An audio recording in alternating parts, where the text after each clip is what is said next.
Argentina tak berkutik di hadapan tiki-taka timnas Spanyol.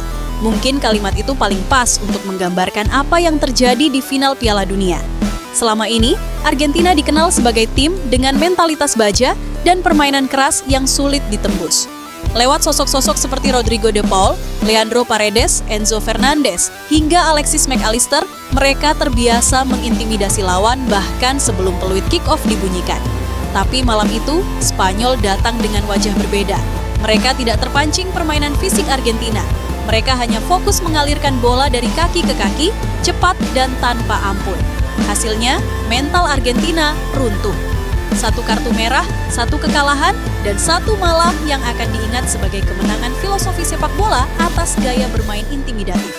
Dengan De Paul sebagai pengawal setia Messi, Paredes yang tanpa kompromi, ditambah Enzo Fernandez dan Mac Allister, lini tengah Argentina selama ini dikenal sebagai zona perang.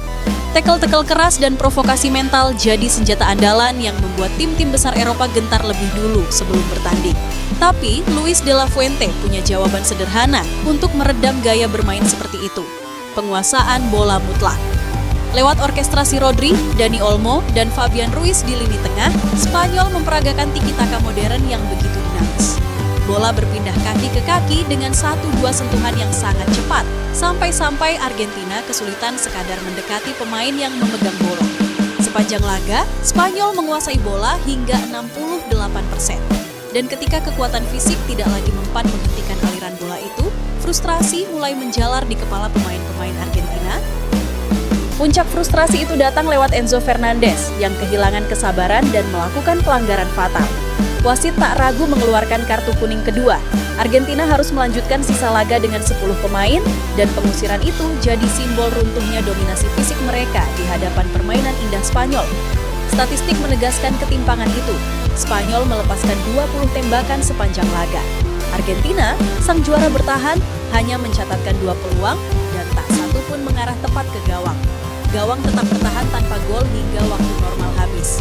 Laga pun berlanjut ke babak tambahan dengan beban yang semakin berat di pundak Argentina. Di balik dominasi total Spanyol, ada satu keputusan krusial dari Luis de la Fuente yang mengubah jalannya laga, memasukkan Pedri di babak kedua. Sejak masuk lapangan, Pedri mendikte tempo, memutus setiap peluang serangan balik Argentina, dan menjadi otak dari gempuran demi gempuran Spanyol. Meski bermain dari bangku cadangan, ia tampil begitu matang, melepaskan umpan-umpan akurat yang membebaskan Lamine Yamal dan Nico Williams di lini depan. Dan akhirnya, di babak kedua perpanjangan waktu, kerja keras itu berbuah manis. Menerima assist dari Nico Williams, Ferran Torres, yang juga baru masuk sebagai pemain pengganti, menaklukkan kiper Argentina Emiliano Martinez, yang sebenarnya sudah tampil luar biasa dengan 12 penyelamatan gemilang sepanjang laga. Skor 1-0 untuk Spanyol itu bertahan hingga peluit panjang dibunyikan. Sayangnya, rasa frustrasi Argentina tidak berhenti begitu saja saat peluit akhir berbunyi. Ketika para pemain Spanyol mulai merayakan gelar juara dunia mereka, Leandro Paredes justru kehilangan kendali. Ia mendorong dan sempat terlibat kontak fisik dengan beberapa pemain muda Spanyol hingga suasana lapangan berubah panas dan memicu kericuhan antar pemain kedua tim. Pelatih Lionel Scaloni harus turun tangan menenangkan anak asuhnya. Sementara para pemain muda Spanyol memilih untuk tidak melayani provokasi itu dan melanjutkan pesta juara mereka. Malam itu seolah menegaskan satu hal, Spanyol datang untuk bermain sepak bola, sementara sebagian Argentina justru sibuk mencari lawan berkelahi. Piala Dunia 2026 telah resmi berakhir. Dan seperti biasa, sepak bola punya cara paling puitis untuk menuliskan akhir sebuah cerita. Malam itu di New Jersey, dunia tidak hanya menyaksikan lahirnya juara baru, tapi juga estafet generasi yang begitu sempurna.